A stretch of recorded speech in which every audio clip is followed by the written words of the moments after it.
Hola, impresionante, ¿eh? A mí me emocionó.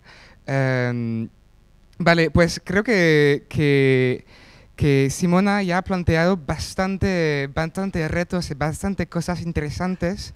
Yo me busco muy interesante la idea de la participación como el nuevo peón del pueblo. Y también la otra idea que me interesa es la federación y cómo podemos dar, hacer oír voces de pequeñas ideas y grandes ideas. Y eso es el tema que vamos a tratar en la próxima mesa redonda. Em, Seguimos con en paréntesis, seguimos con el uso de polis, así que si queréis compartir vuestra opinión, haremos un turno de preguntas, pero si queréis compartir vuestra opinión y comentar sobre el contenido, conectáis en polis. Hay un enlace en Twitter, en Facebook, en la cuenta de Wisher, y sería genial de oír un poco de lo que penséis de todo esto, ¿no? Em, Así que creo que ya está por los mensajes del Fest. Y así, Meetmaps. Sí, ¿conocéis la app del Fest? Que se descarga en Android y en Apple Store. Sí, básicamente es la app para hacer el networking. Así que la idea es que hacéis networking y que encontréis la gente para seguir pensando en el futuro. Em, Ahora voy a presentaros Iago Bermejo, que es el responsable del laboratorio de inteligencia colectiva para la democracia del Media Prado, y también coordinador de proyectos de Media Prado. Un aplauso para Iago. Uh.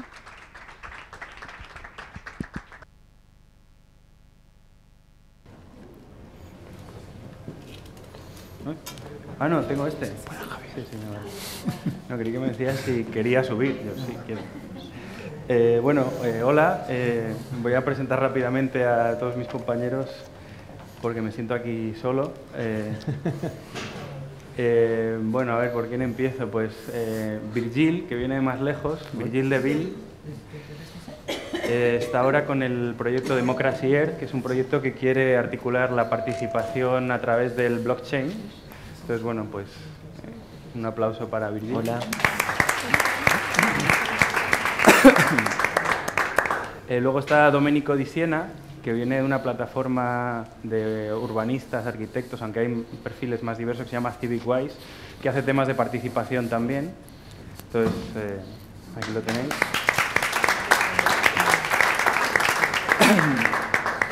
Tenemos a Ricard Spell, que trabaja en App for Citizens, que bueno, lo que hacen es básicamente mapear un montón de aplicaciones y herramientas que se pueden usar en procesos de Civic Tech y bueno, pues intentan conectarlas con posibles usuarios, ¿no? Entonces, por favor, un aplauso también para Ricard. Y por último tenemos a Xavier Barandiarán, que trabaja con la plataforma de CIDIM Barcelona, aquí en el Ayuntamiento de Barcelona, y todo el proceso de participación que ello conlleva. Entonces, os invito también a que deis una calurosa bienvenida. Bueno, entonces, yo también, como ellos, trabajo en los procesos de participación que tienen que ver con una plataforma similar a Decidim, que es Decide Madrid, que está basada en un software libre similar, y en Media Lab Prado, bueno, trabajamos mucho con ese entorno de participación que se llama Consul y que se está usando en diferentes ciudades. Y aparte, bueno, en Media Lab hacemos actividades relacionadas con investigar cómo mejorar la inteligencia colectiva de todos los procesos de participación, ¿vale? Entonces está muy relacionado realmente lo que hacemos todos. De hecho, yo ya conocía, cuando me dijeron, este panel, ¿quieres moderarlo? Digo, perfecto, ya les conozco a todos, así que no hay ningún problema. Y bueno, nos han propuesto que hablemos un poco sobre cuáles son los problemas, la brecha. Se nos ha hablado de la brecha digital, ¿no? Yo prefiero enfocarlo hacia la brecha de la participación, que es para mí todas las dificultades que hacen que los ciudadanos no entren a participar en un proceso abierto. Entonces, creo que si hablamos de la brecha de la participación, ahí podemos meter un montón de asuntos, no solo la brecha digital, que para mí solamente es un pequeño es uno de los pequeños hándicaps que tiene la participación, pero también podemos meter temas como la confianza del ciudadano hacia los procesos, temas espaciotemporales, de coordinación de los ciudadanos que están muy ocupados, etcétera. Y bueno, hay una infinidad de asuntos. Entonces, yo había pensado que le demos una vuelta en una primera ronda, digamos, a lo que es esta brecha de la participación, en un sentido amplio, que detectemos un poco, bueno, que intentemos entre todos, también os invitaremos a participar también a vosotros, que intentemos poner sobre la mesa estos grandes problemas a los que nos enfrentamos. Muchos de nosotros venimos de movimientos tipo el 15M o incluso partidos emergentes que viven momentos como una especie de ola, ¿no?, de emotividad muy grande en la que te subes y surfeas y la participación va a toda mecha en esos movimientos, pero esos movimientos luego rápidamente se extinguen, pasan esos periodos emocionales y ahora, por ejemplo, nos encontramos en ciudades como Madrid, Barcelona, otras ciudades en las cuales lo que tenemos es un mar en calma, ¿no? Entonces la sociedad a lo mejor está pensando en otras cosas.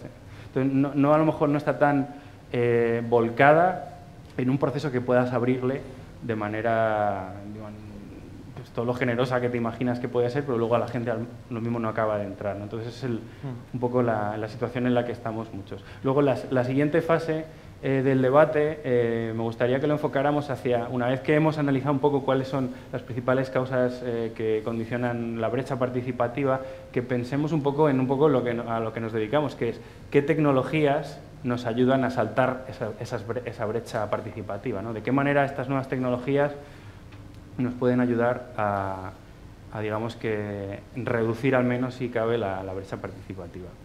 Entonces, bueno, vamos a empezar entonces con ideas en torno a esta brecha participativa. Yo no sé si alguno de vosotros quiere empezar. ¿Sí? Me animo. Perfecto. Sí, no, te agradezco que hayas desviado un poco la mirada de la brecha digital, que existe y es importante tenerla en cuenta. Seguro que hay muchas iniciativas en Barcelona, pero desde el Ayuntamiento sí se han puesto algunas más en marcha para capacitación digital, especialmente en temas sensibles de participación. Creemos que hay bastante brecha a la hora de que alguien pueda garantizar su derecho al anonimato, por ejemplo, en una plataforma participativa cualquiera, ¿no? Porque hay que tomar ciertas medidas, hay que tener cierta conciencia de los datos, de la calidad de las claves, etcétera, de los passwords. Pero la brecha digital, dentro de las brechas que hay que dificultan la participación, es probablemente de las más pequeñas. La brecha de la intercultural, por ejemplo, puede ser una mucho mayor, que afecta a más gente. Brecha de la precariedad o de las dificultades económicas, que no tienes tiempo ni dinero para dedicárselo a una participación de calidad. Todas estas brechas son mucho más grandes y son un problema. Sin embargo, el obstáculo mayor, en realidad, para mí no es una brecha, si pensamos, porque es un poco la idea, ¿no?, de este término, que hubiera un espacio al que quiere llegar gente y una brecha, pues como si fuera un barranco y en todo caso se pueden echar puentes débiles como de película de Indiana Jones que están a punto de romperse, etcétera. El problema o el tipo de obstáculo yo creo que no es tanto eso, sino como casi una autopista de saturación, de velocidades muy grandes, de una economía de la atención cada vez más colapsada, de una sociedad del cansancio que es la que vivimos. Y ahí sí que veo que hay obstáculos y retos que tenemos que analizar de manera colectiva para superarlos, ¿no? La apatía, pues en realidad no es una situación como de que no haya interés. Mucha gente tiene interés y el problema es que hay demasiadas cosas interesantes también. Y ahí es donde luego entraremos en las soluciones, pero yo creo que es donde tenemos que, o podemos poner el debate a buscar soluciones más fructíferas, ¿no?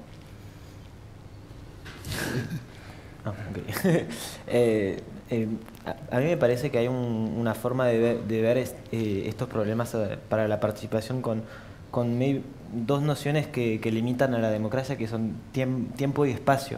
Tiempo para que todo el mundo se exprima y espacio para que todo el mundo cabe en una sala y que eso, bueno, puede ser un poco transformado con lo que viene con Internet y que no hay limitaciones de espacio con servidores y nos podemos expresar todo al mismo tiempo. Entonces eso de las soluciones lo hablaremos luego, pero de lo que veo yo es que uno de los problemas que nosotros sentimos con las experiencias que estuvimos armando plataformas un poco similar a Decidim y a Decide Madrid fue que era, si bien construimos medio de cero las plataformas, fue muy difícil instalarlas adentro del proceso institucional y aún más difícil ir a buscar a los ciudadanos.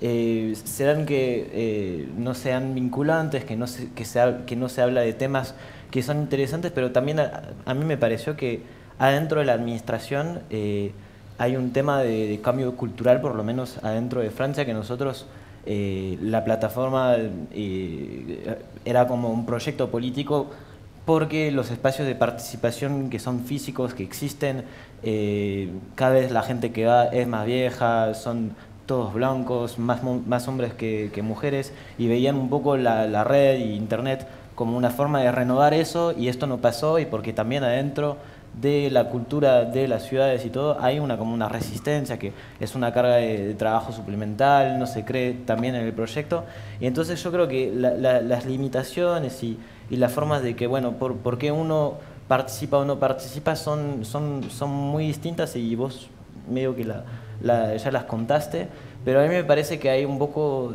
dos niveles que hay que abordar y que ustedes están haciendo, que es lo que es interesante y capaz es lo más vinculante, es cuando venimos hablando de local, lo que es cerca nuestro y que nos permite entender más fácilmente bueno, de lo que se trata, y después los desafíos que son más nacionales, que cuando intentamos hacer participar la gente a procesos de, bueno, coescritura de la ley y todo eso, que ahí aún más estamos reducidos. Hablando de lo que yo veo en Francia y de la limitación a la participación, tenemos mucho menos usuarios que ustedes. Cuando el gobierno arma una plataforma para discutir una ley, hay como mucho 20.000 personas, cuando ustedes creo que logran estar 300.000 proponiendo ideas, o no sé bien los números, pero logran a una cantidad de usuarios mucho más importante, y entonces esta brecha de la participación la siento aún más presente, tal vez porque un poco la limitación, lo que decía antes Simona, es que por lo menos en Francia lo que estamos viendo es que se está usando la participación ciudadana un poco como, bueno, hubo greenwashing y ahora está un poco civic washing, que vamos a usar la participación ciudadana para mejorar la reputación de un político, la acción de un ayuntamiento, y al final lo que se termina discutiendo no es realmente importante para el ciudadano, todo está hecho para que al final no tenga impacto lo que se va a decidir, y yo siento que un poco el hecho de que no logramos a pasar a una escala más grande en términos de participación de muchos ciudadanos muy diversos, que no sean todos del mismo entorno social y sociocultural, es porque no es muy vinculante y no se decide nada en verdad en esos espacios. Vale. Yo, bueno, ya se han dicho muchas cosas, pero yo quizás insistiría mucho en una brecha de aprendizaje que podríamos tener en los procesos de participación, quizá un malentendido, creo yo, que se reitera cada vez que se intenta poner en marcha un proceso de participación, que es un poco buscar la legitimidad del proceso de participación a través de una posible número de participantes razonable que pueda legitimar justamente el proceso, y encima reproponiendo, digamos, modelos en el que estamos simplemente generando la posibilidad de que las personas puedan opinar, en los mejores de los casos, además. Y creo que un fallo grande que siempre tenemos en los procesos de participación es no entender que necesariamente un proceso de participación es un proceso de aprendizaje, que es un proceso de aprendizaje mutuo en el que se puede generar la transformación, dicho de una manera muy sencilla, de la opinión de los propios participantes, ¿no? Es decir, que en el momento en que nos encontramos, en el que en el fondo lo que ha pasado, dicho de una manera también muy sencilla, nosotros, las personas, los ciudadanos, nos hemos olvidado del territorio, básicamente. Lo hemos dejado en manos de otros. Pueden ser empresas, pueden ser instituciones, colectivos, sindicatos, partidos. Es decir, las personas nos hemos olvidado del territorio y le hemos dejado en manos de lo que algunos llaman el sistema, que nunca se sabe quién es, ¿no? Y ahora, digamos, nos volvemos a interesar por ese territorio, pero en el fondo hemos perdido la práctica y la capacidad de relacionarnos con el territorio mismo y con las personas que habitan ese territorio. Entonces, es necesario reponer en acción aquellos procesos que hacen que las personas que habitan un territorio realmente vuelvan a aprender de forma recíproca. Y este proceso es lo que yo creo puede promover más fácilmente dinámicas de inteligencia colectiva. Yo de una manera también simplista hago mucho una reflexión que me lleva digamos, a comparar lo que hasta ahora hemos entendido como participación a un modelo supuestamente democrático que nunca ha funcionado, frente a la necesidad, sin embargo, de entender la participación más como un proceso de inteligencia colectiva, donde lo que estamos haciendo no es elegir entre posibilidades y entre diferentes opiniones, que muchas veces están asociadas a grupos estancos, ¿no?, pertenecientes a profesiones, grupos sociales, culturales, etc. Pasar de eso, ¿no?, de la posibilidad de elegir entre una postura, y que entendíamos que además de votar cada 4 años en un proceso de participación se nos pregunte más. Una cosa me parece muy sencilla, pasar de eso a algo mucho más interesante, que es los procesos de inteligencia colectiva, en el que las personas en realidad lo que están haciendo es crear nuevas propuestas, nuevas soluciones, y hacerlo de forma colectiva. Puede parecer más complejo, pero creo que, para acabar, si lo asociamos a esta idea de los procesos de aprendizaje, podemos conseguir resultados mucho más fuertes, y creo evitar también la instrumentalización política que en algunos casos se puede dar. Voy a ser muy breve porque casi habéis comentado ya todas las aportaciones que queríamos, creo, hacer en esta primera parte. Sí que reforzar esta idea de los procesos de participación a veces como algo que estemos reinventando la rueda, o sea, empezar procesos de participación en espacios de participación ya existentes y que a veces son opacos, como muchas veces el motivo de la participación tiene un carácter top-down, o sea, es una administración que abre un proceso de participación, se olvida de que hay procesos participativos que ya están en marcha y que quizás no hay que alimentarlos. Reforzar este papel de la deliberación como un espacio de aprendizaje, y yo creo que ya es una parte del compromiso de aquel que incentiva un proceso de participación.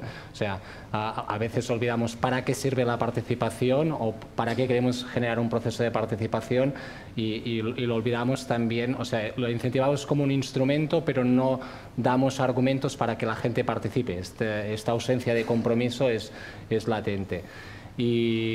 Y para significar, y volviendo un poco a lo que también decía Virgil, la oportunidad del ámbito local, donde centrar en la real policy, en aquello que afecta a los ciudadanos, y buscar el target quizás me estoy adelantando ya quizás a la siguiente pregunta, pero reubicar un poco las claves con ámbito local, identificación de los procesos de participativos, investigar previamente a iniciar cualquier proceso participativo, son buenos instrumentos para afianzar lo que estamos buscando, que es que haya una parte de los procesos de participación que favorezcan unos indicadores de cambio de la sociedad. No es en sí el proceso participativo, sino aquello que significa en cambio a un tipo de indicadores que signifiquen que se ha conseguido aquello que se busca. O sea, un proceso participativo, el éxito no sería la participación que tiene, sino la capacidad de transformación que tiene en aquello que se está buscando. Ajá. Bueno, muy bien. A mí me gustaría añadir a lo que habéis comentado, que es a un tema que a mí me preocupa especialmente, que estamos viviendo mucho en Madrid, que es un tema de confianza. Por un lado, de confianza de los ciudadanos hacia los procesos de participación. Por un lado, creo que está relacionado con algunas de las cosas que habéis dicho, que es procesos no vinculantes. Es decir, muchas veces son procesos donde se pide la opinión, pero el ciudadano no tiene ninguna garantía de ir a tener un output concreto sobre su participación, ¿no? Entonces creo que eso es fundamental para activar esa desconfianza, ¿no? Y luego el segundo, que es un problema aún más difícil, es la desconfianza hacia el contrario o el opuesto que genera el proceso. Y voy a poner un ejemplo porque creo que no se entiende muy bien tal como lo he descrito. Sería, imaginaros un votante del PP con un tema en Madrid, ¿no? Pues el gobierno ahora mismo de Ahora Madrid, que es lo contrario al PP, genera un proceso de participación y la gente de la ideología del PP le cuesta mucho entrar por una falta de confianza en el proceso, en la participación que genera, digamos, su contrario político. Entonces, eso es un tema también bastante difícil de resolver. Y bueno, antes de pasar a otra fase, sí que me gustaría ver quién quiere participar en este debate del público. ¿Podéis levantar la mano quienes queráis participar? Vale, pues voy a hacer justo que intervengan los que no quieren participar, porque es que me interesa justamente por saber por qué no quieren participar en el debate. Por ejemplo, ¿tú podrías decirnos por qué no...? Sí, tú. ¿Cuál es la razón por la que no quieres participar en este debate? Aprendería a escuchar, vale. ¿Alguna opción diferente por la que no participáis? No entiende todo. Bueno, no sé si estoy intentando relacionarlo con la participación en una ciudad, no sé si... Pero bueno, es un experimento. Ahora vamos con los que queréis participar, ¿vale? Cuando nos sale algún tema que queremos hacer una pregunta, un comentario, nos lo dejas hacer, ¿no? También a la gente que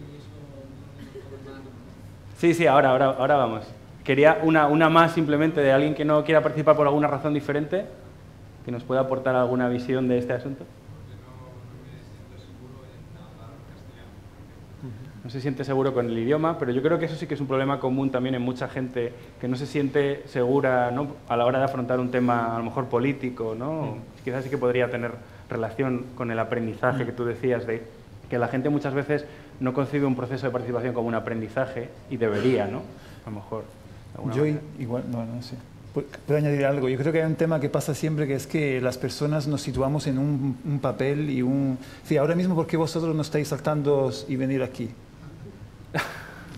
Sí, ¿quién nos asegura a nosotros que de repente alguien, ¿no? A Bush lo han hecho? Es decir, hay una especie de necesidad de las personas de encajar en un contexto que hace que en el fondo no vamos más allá de aquello que conocemos. Es decir, que hay un problema en la participación, que es cómo transformarla en un proceso que genera nuevos imaginarios, que es lo que pasó con el 15M, por ejemplo. Es decir, el desborde del 15M fue que nos encontramos en unas plazas no para repetir un escenario, un papel que ya conocíamos, sino nos encontramos porque hay algo que nos une, pero nos entendemos como capaces de inventar un nuevo imaginario. Y eso es muy difícil de conseguir. Claro. Y luego lo hablaremos, que creo que sí que el ámbito digital nos puede ayudar en ello. Vale. Pero vamos a sacar la abstracción de la participación como instrumento. ¿Cuántos de aquí tenéis hijos?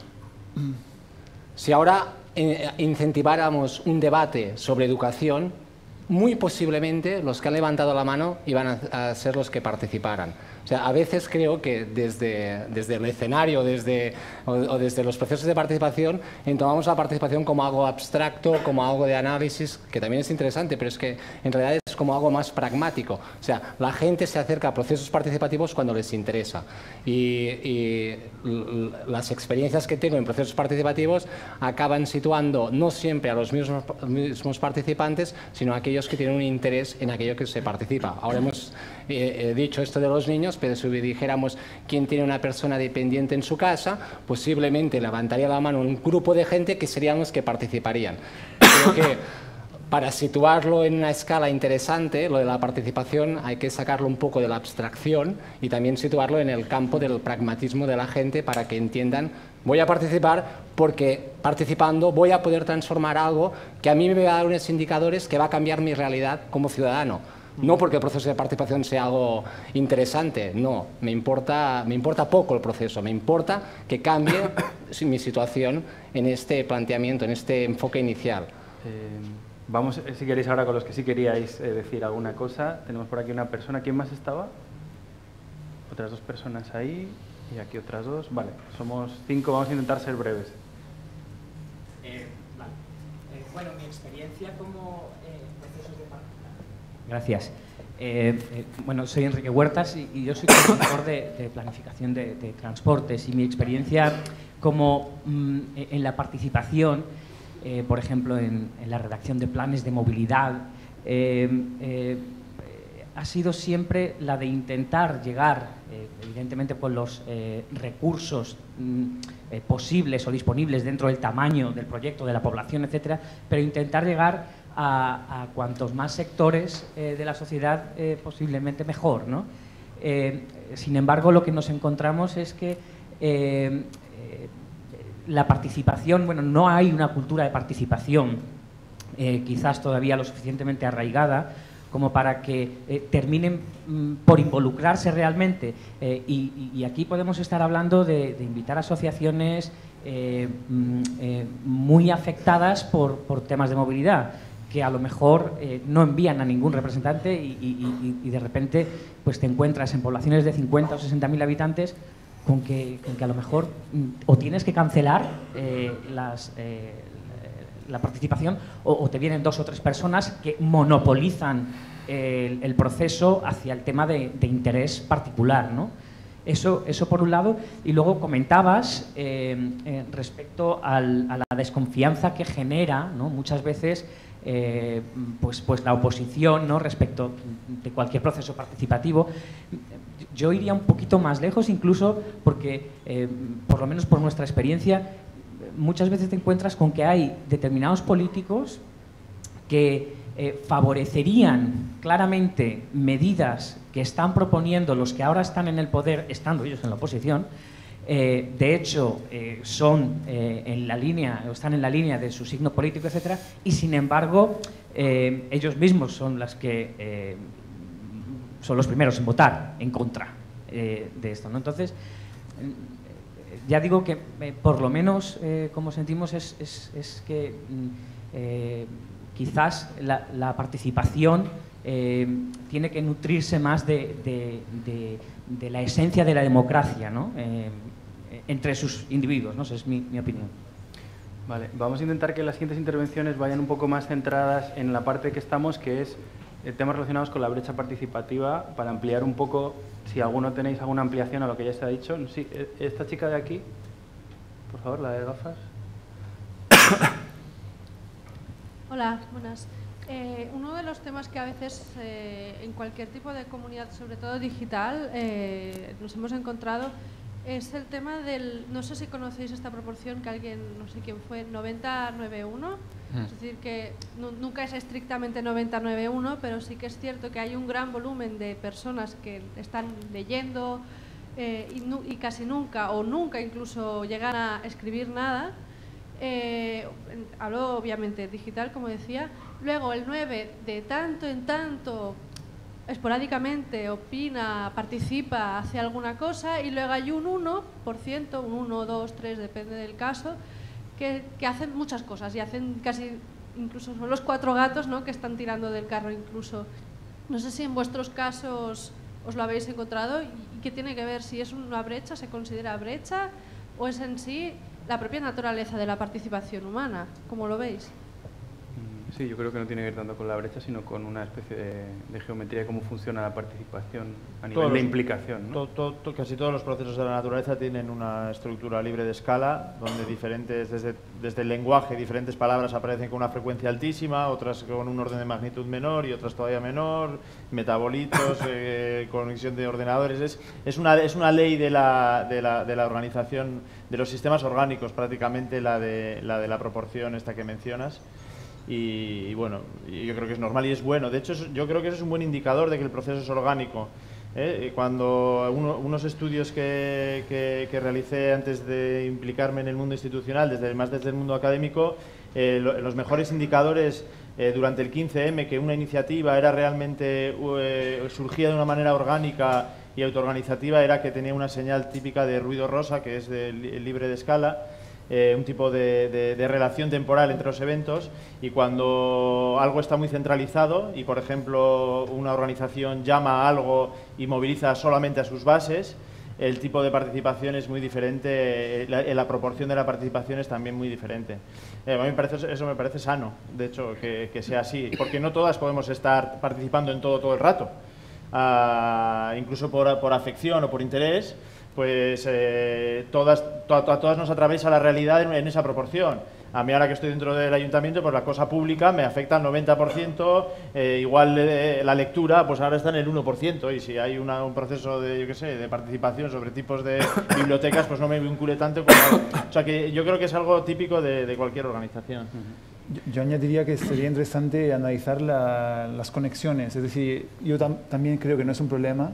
Lo que sí puede ser un problema si esos porcentajes entre ellos no hay ningún tipo de conexión. Sí. Y, de hecho, el ejemplo que hace de 15M justamente lo demuestra.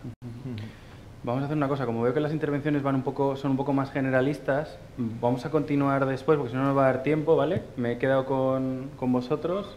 ¿Podéis volver a levantar la mano que yo me acuerdo? ¿Puede ser? Me pongo en la cola también ahí. Ah, sí, estaríais vosotros dos y aquí había también otras 2 personas, ¿vale? Que si no, no nos va a dar tiempo, ¿vale? Y ahí hay otra.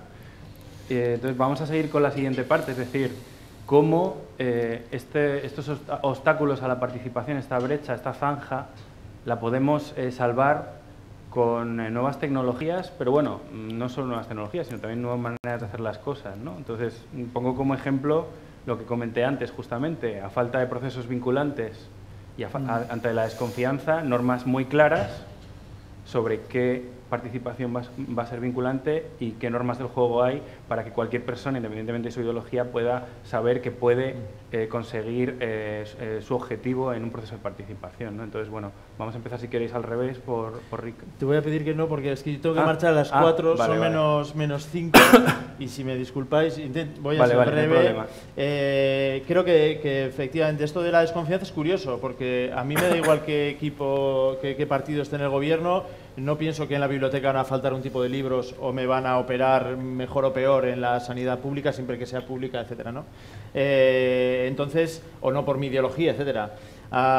Creo que tenemos que aspirar a infraestructuras democráticas participativas que tengan la suficiente solvencia propia, autonomía de la infraestructura y garantista, igual que las bibliotecas, por poner un ejemplo que ya está más extendido y que es una infraestructura de democratización del conocimiento que está, igual se nos ha quedado un poco vieja, pero ya está la Wikipedia para volver a reequilibrar otros desajustes de conocimiento. Tenemos que aspirar a lo mismo a nivel de democrático, a nivel participativo. Las brechas estas, las dificultades estas se solucionan con sistemas que funcionan. Y el problema es, ¿qué significa funcionar? Pues muchas veces, desde una perspectiva más de ingeniería de software, pensamos que lo importante, y es importante, es que el software funcione bien, que los servidores no se sobrecarguen, etcétera. Pero en la participación, si lo vemos como un sistema, tiene que funcionar sobre los servidores, sí, pero tiene que funcionar en otro tipo de hardware, que es el hardware institucional y el hardware o el wetware, que se dice, ¿no? de la mente de las personas. Efectivamente, la única manera de que eso funcione es que haya un compromiso político y que haya una transparencia, trazabilidad y unas garantías en los procesos de participación. Igual me equivoco, pero si alguien no va a un proceso de participación, muy a menudo, así nos lo hemos encontrado también, o por procesos previos que había habido en Barcelona, es, ¿pero para qué voy a ir? Si llevo pidiendo lo mismo 15 años, otros modelos anteriores eran los típicos de... Vamos a hacer un proceso de participación, podéis enviar vuestras propuestas a este buzón. Es un buzón donde ahí eso llega y nadie sabe lo que pasa con eso. Yo no puedo saber lo que otra persona se ha quejado o ha propuesto, ni lo puedo apoyar, ni lo puedo debatir, ni hay ninguna garantía de que, aunque seamos 10.000, esa queja se va a resolver. Entonces yo creo que el camino es precisamente que funcione. Cuando las cosas funcionan, la gente las usa.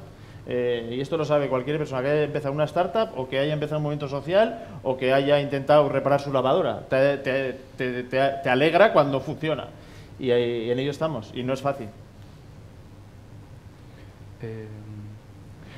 Yo estoy muy de acuerdo con lo que ha dicho Xavier, pero para contrarrestar un punto también y dar otra visión, yo no olvidaría los procesos de participación ya existentes que a veces los tenemos muy olvidados.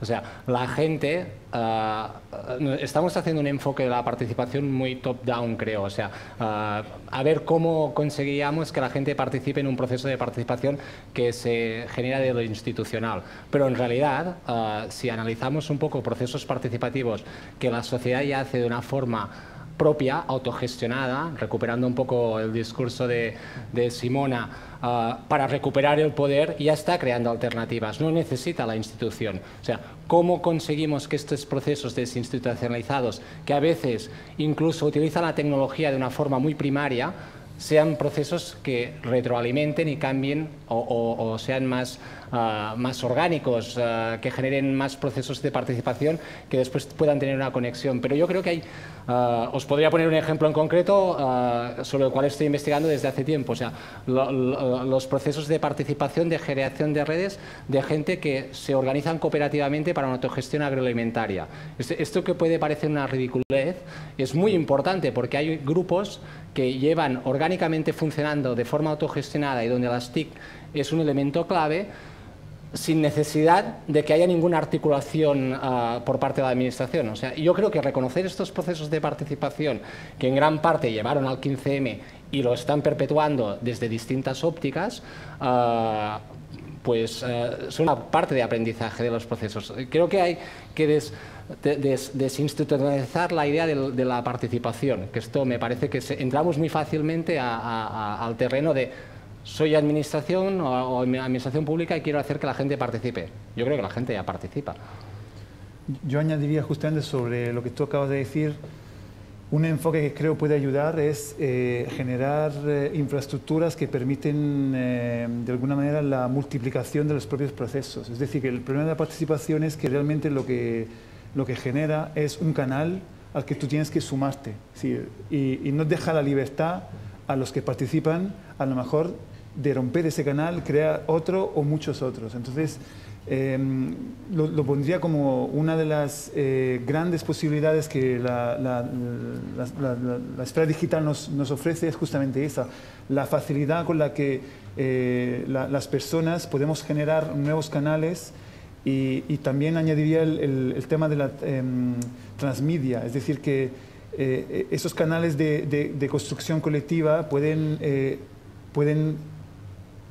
conectarse con canales que están ocurriendo, con procesos ya existentes o con, digamos, formatos presenciales diferentes de la participación online, ¿no? Como reuniones, fiestas, etc. Entonces, creo que eso es básico y añadiría entonces con este último mensaje la conexión siempre entre lo digital y lo presencial.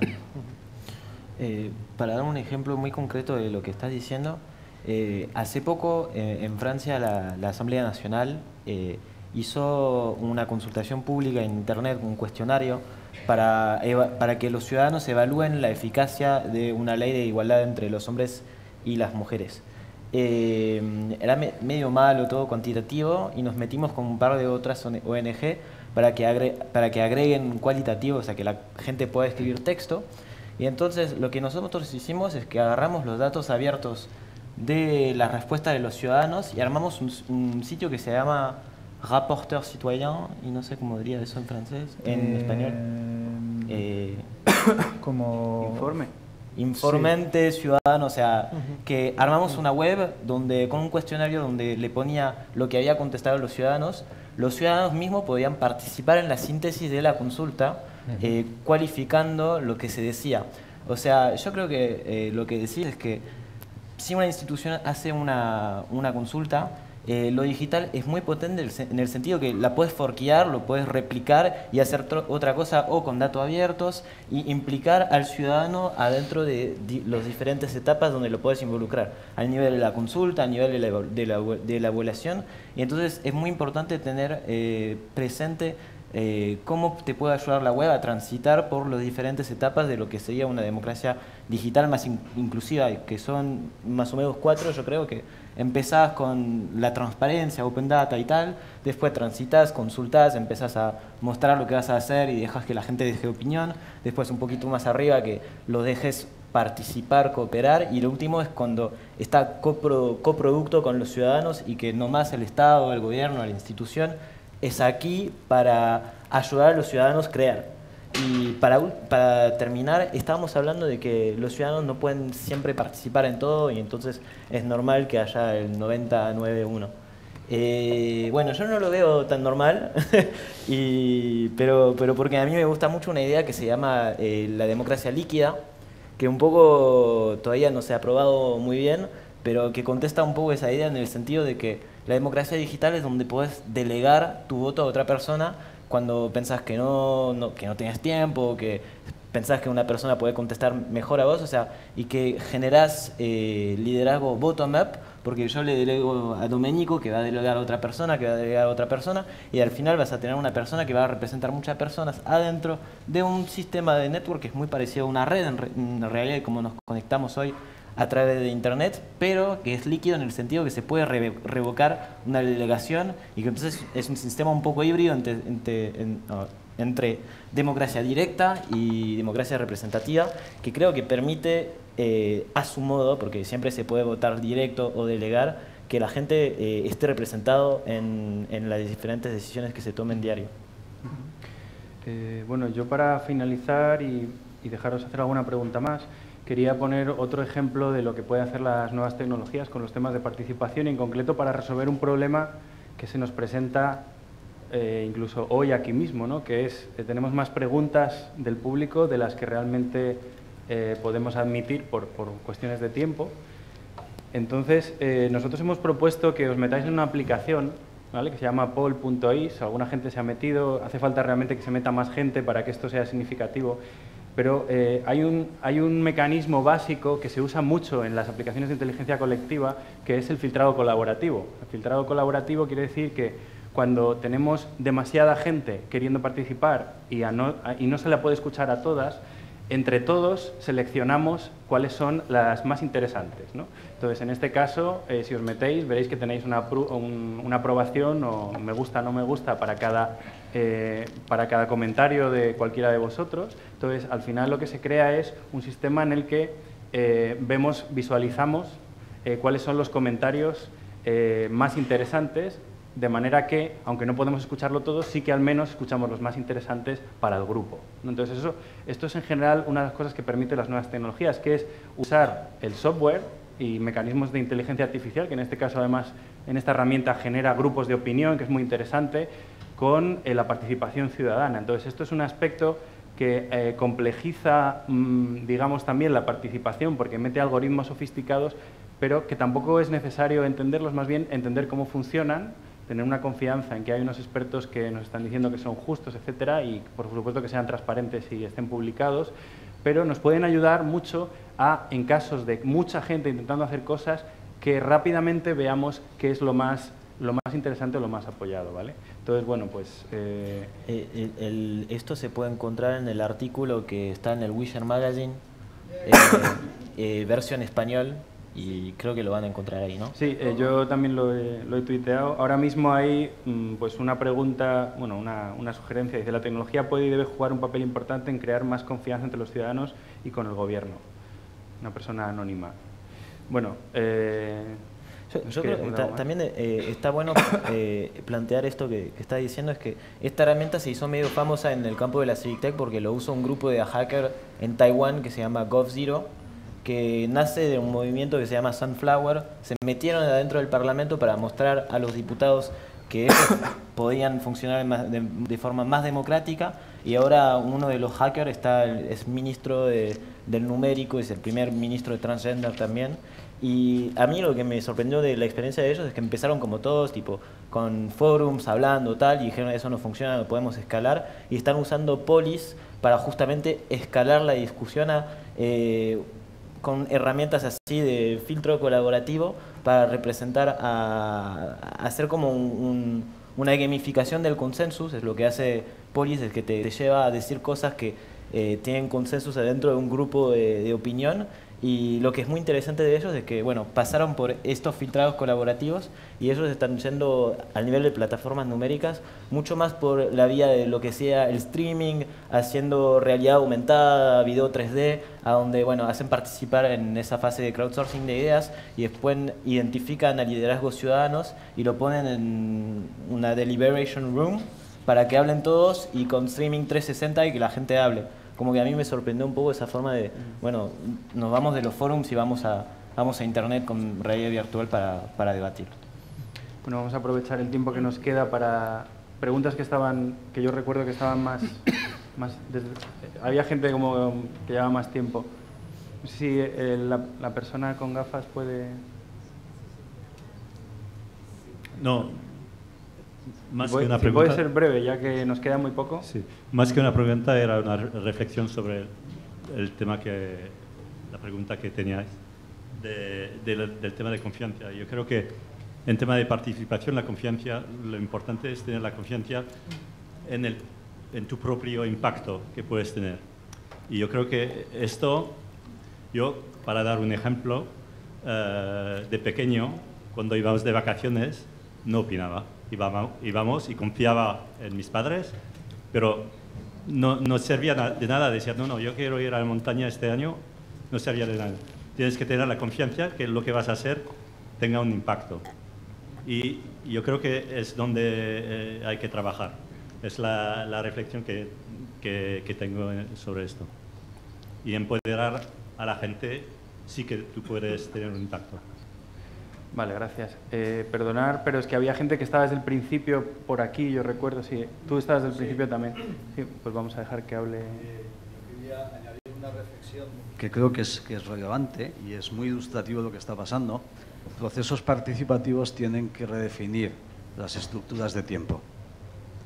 Porque si mantenemos estructuras de tiempo propias de lo centralizado jerárquico, lo participativo siempre se manifiesta como espeso, como lento, como cansino.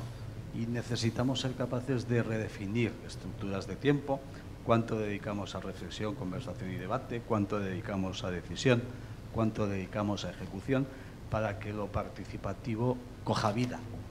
Porque si lo medimos con la vara de medir de lo centralizado y jerárquico, siempre va a ser un proceso de alguna manera espeso y que lleva a la incomodidad. Vale. Ya está. Bueno, sentimos no poder atender todas las demandas de participación. Por último decir, en referencia a lo que dices, es que también cada evento se diseña con una geometría. Entonces hay eventos muy de escenario que se pueden hacer preguntas y otros que son más de talleres o mucho más abiertos a que todo el mundo tenga tiempo. Ah, vale, perfecto. Vale. Muy bien, bueno, pues nada, pues por último quiero dar las gracias precisamente antes de que hable. Se puede hacer es que si la gente quiere seguir siendo los ponentes se puede hablar fuera, pero ahora estamos ya dispersados y otros ponentes desde otros horarios. También el track se va a cerrar con un taller sobre el futuro de la Civitec, que están los muy bien invitados a participar y a compartir vuestras opiniones, comentarios. Vale, por último dar las gracias a Paul Marí, que ha dirigido este track, nos ha invitado, y a todo WeShare y por supuesto a todos vosotros también que estáis aquí y a vosotros que habéis estado escuchándonos. Y nada, pues eso. Muchas gracias.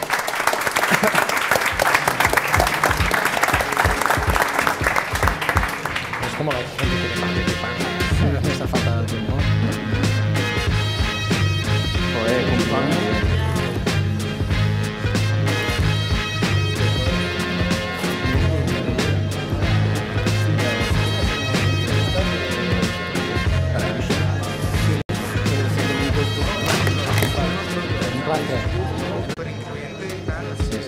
No, y Simón ha ido muy bien. Vamos, ¿no?